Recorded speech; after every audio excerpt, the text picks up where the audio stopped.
مشروعا أقونسي dadweynaha waa mashruuc ugu ah oo runtii naga maqnaa dalkeena ka maqnaa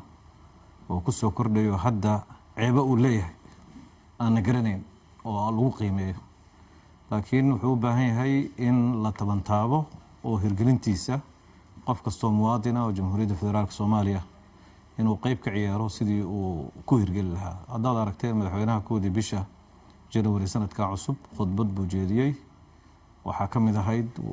qodobka 8aad waxaa ka mid ahaa hirgelinta aqoonsiga dadweynaha yani wuxuu ahaa 10 qodob oo sanadkan dawladda Soomaaliya shaqadeeda ah oo dib xoreyntu ugu horeysay dalka in la xoreeyo oo qodobka 8aadna ay ka ahayd iyo qodobo badan oo deen cafiska ay kulli howlahaas oo ay soo galayaan marka waa milestoneska dawladda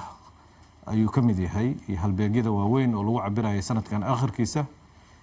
shaqooyinkii yaalay oo 10 ahaa wax ma laga qabtay dadka hadda qiimeynaya dad badan waxaad arkaysaa aqoonyahan ama dad mas'uuliyiin oo wax qiimeynaya waxa la qiimeeyaa horta maxaa qiimeynaysa adiga ma hawadaada aad rabtaa inaad wax ka qiimeysid mise wixii la degsaday in la hirgeliyay in kale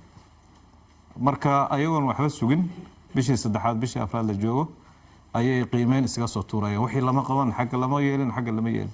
ana kulay ka wasaaradda waxa nagu soo aaday qodobka 8aad ayaa nagu soo aaday kaasa marka shaqooyin badan oo wasaaradda u yaala way jiraan laakiin milestones ka weyn oo dalka maxaa lagu soo kordhiyay diwaashisiin baa meel laga qabtay meel ba safar lagu tagay waxaas wax qabad tiro badan ma aha laakiin maxaa weyn oo aan jirin sanadihii la soo dhaafay oo sanadkan la hirgeliyay oo kamid ah qodobadii waaweynaayo dawladda ay dhigatay xukuumaddana way kamid ahayd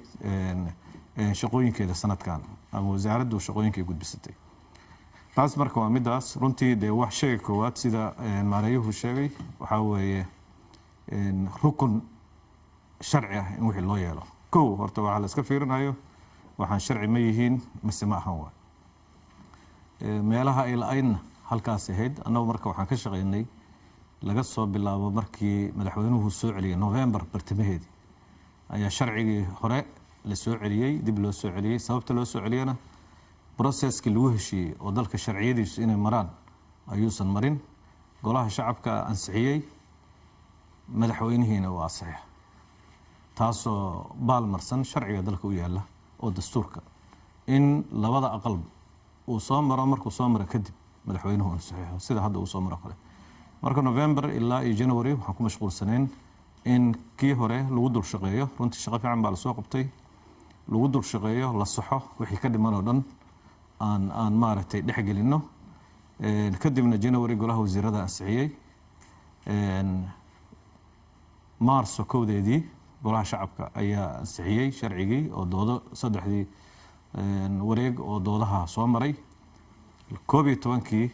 isla bishaas Marso bishii la soo dhaafay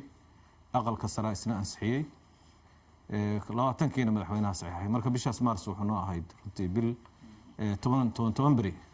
oo shaqooyinka loo qabtay haddana de waxaan joognaa waqti aan dadkii ugu sharxan